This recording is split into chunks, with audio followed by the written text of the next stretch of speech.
ನಿಯಂತ್ರಣ ತಪ್ಪಿ ರಾಷ್ಟ್ರೀಯ ಹೆದ್ದಾರಿಯಲ್ಲೇ ಪಲ್ಟಿಯಾದ ಎಲ್ಪಿಜಿ ತುಂಬಿದ ಬುಲೆಟ್ ಟ್ಯಾಂಕರ್ನಲ್ಲಿ ಸಿಲುಕಿದ ಚಾಲಕನನ್ನ ಪೊಲೀಸರು ಹಾಗೂ ಅಗ್ನಿಶಾಮಕ ಸಿಬ್ಬಂದಿಗಳು ರಕ್ಷಿಸಿರುವಂತಹ ಘಟನೆ ಹಾಸನದ ಹೊರವಲಯದ ಸಮುದ್ರವಳ್ಳಿ ಬಳಿ ನಡೆದಿದೆ.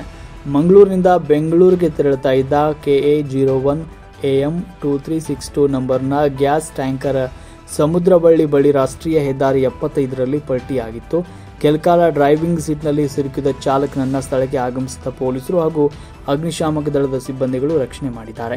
ಘಟನೆಯಿಂದ ಕೆಲಕಾಲ ಹೆದ್ದಾರಿಯಲ್ಲಿ ಸಂಚಾರಕ್ಕೆ ಅಡಚಣೆ ಕೂಡ ಉಂಟಾಗಿತ್ತು. ಪೊಲೀಸರು ಗ್ಯಾಸ್ ಟ್ಯಾಂಕರ್ ತೆರವುಗೊಳಿಸಿದ್ದು, ಬಡಾವಣೆ ಪೊಲೀಸ್ ಠಾಣೆಯಲ್ಲಿ ಒಂದು ಪ್ರಕರಣ ದಾಖಲಾಗಿದೆ.